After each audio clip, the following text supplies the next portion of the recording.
নমস্কার। উত্তর ২৪ পরগনা জেলায় যে আইসিডিএস কর্মী ও সহায়িকা পদের জন্য আবেদন প্রক্রিয়া শুরু হয়েছে, সেই আবেদন প্রক্রিয়াটি আপনারা কিভাবে অনলাইনের মাধ্যমে ফর্ম ফিল আপ করবেন সেইটাই আজকে এই ভিডিওতে দেখাবো।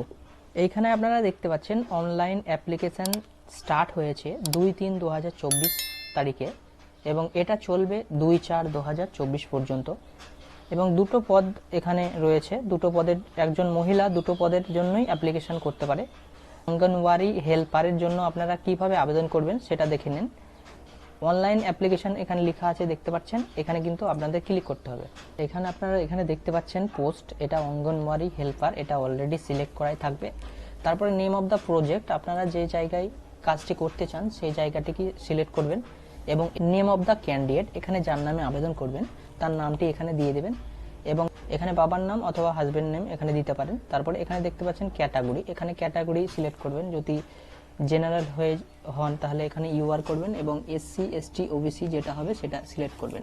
পাচ্ছেন জেন্ডার, এটা অবশ্যই ফিমেল, এটা মহিলাদের জন্য, তার জন্য এখানে ফিমেল করে রাখবেন। এখানে দেখতে পাচ্ছেন সিটিজেন অফ ইন্ডিয়া, এটা আপনারা সিলেক্ট করবেন এবং ইডব্লিউএস যদি হয়ে থাকে তাহলে এটা সিলেক্ট করবেন। তারপরে এখানে দেখতে পাচ্ছেন যদি প্রতিবন্ধী হয়ে থাকেন তাহলে কিন্তু এই ৩ নম্বর টিক মারে আপনারা করবেন। আবেদনকারীর জন্ম তারিখ এখানে বসিয়ে দেবেন এবং জন্ম তারিখ বসিয়ে দেওয়ার সঙ্গে সঙ্গে এখানে কিন্তু কত বছর বয়স এটা অলরেডি এটা অটোমেটিক চলে আসবে। তারপরে এখানে দেখতে পাচ্ছেন ফোন নাম্বার, এখানে ফোন নাম্বার আপনারা দিয়ে দেবেন। ইমেল অ্যাড্রেস এখানে চাইলে দিতে পারেন। এখানে কমিউনিকেশন অ্যাড্রেস এখানে দেখতে পাচ্ছেন, এখানে ভিলেজের নাম আপনারা কিন্তু লিখে দেবেন। তারপরে এখানে দেখতে পাচ্ছেন ব্লকের নাম লিখবেন, পোস্ট অফিসের নাম লিখবেন, পুলিশ স্টেশনের নাম লিখবেন, ডিস্ট্রিক্টের নাম লিখবেন, পিনকোড দিয়ে দেবেন।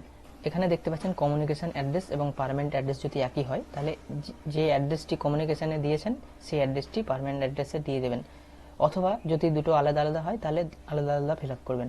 তারপরে এখানে দেখতে পাচ্ছেন এখানে নর্থ ২৪ পরগনা, এখানে কিন্তু নর্থ ২৪ পরগনার ক্যান্ডিডেটরাই কিন্তু এই আবেদনটি করতে পারেন, অন্য জেলার কিন্তু ক্যান্ডিডেটরা আবেদন করতে পারবেন না। তারপরে এখানে দেখতে পাচ্ছেন পিনকোড, এখানে পিনকোডটা দিয়ে দেবেন।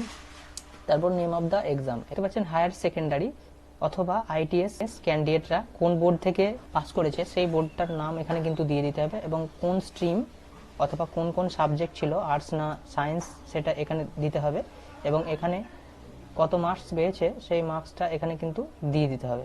তারপর কত সালে কিন্তু পাস করেছে সেই সালটা এখানে দিয়ে দিতে হবে এবং আপলোড পিকচার, এখানে দেখতে পাচ্ছেন পিকচার এখানে আপলোড করতে হবে, তার সাইজ হতে হবে 20 থেকে 50 কেবির মধ্যে জেপিইজি। তারপরে আপলোড সিগনেচার, এখানে দেখতে পাচ্ছেন 10 থেকে 20 কেবির মধ্যে জেপিইজি ফরম্যাটে কিন্তু আপলোড করতে হবে। এখানে দেখতে পাচ্ছেন একটি ফাঁকা ঘর রয়েছে চারকোনা, এখানে কিন্তু আপনারা টিকমার্ক করে দেবেন। তারপরে এখানে সিকিউরিটি কোড দেখতে পাচ্ছেন, এই সিকিউরিটি কোড দিয়ে এখানে সাবমিট বাটনে কিন্তু আপনারা ক্লিক করবেন।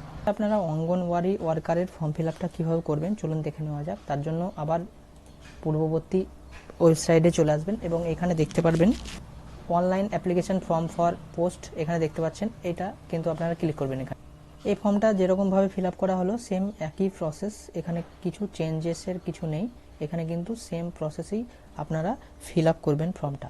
পূর্ণ ফর্মটা ফিল আপ করার পরে আপনাদের সামনে একটা রেজিস্ট্রেশন নম্বর শো হবে এবং এই রেজিস্ট্রেশন নম্বরটি আপনারা এটা প্রিন্ট আউট করে রেখে দেবেন এবং এখানে দেখতে পাচ্ছেন প্রিন্ট অপশান রয়েছে, এই প্রিন্ট অপশানে ক্লিক করে আপনারা অ্যাপ্লিকেশন ফর্মটি কিন্তু ডাউনলোড করে নিতে পারবেন। অ্যাপ্লিকেশন ফর্মটি আপনাদের সামনে শো করেছি এবং অ্যাপ্লিকেশন ফর্মটি কিন্তু এইভাবে আপনারা খুব সহজেই করে নিতে পারবেন। বন্ধুরা, এই ছিল আজকের এই ছোট্ট ভিডিওটি যদি আপনাদের কাজে লেগে আসে একটা লাইক করে শেয়ার করে দেবেন।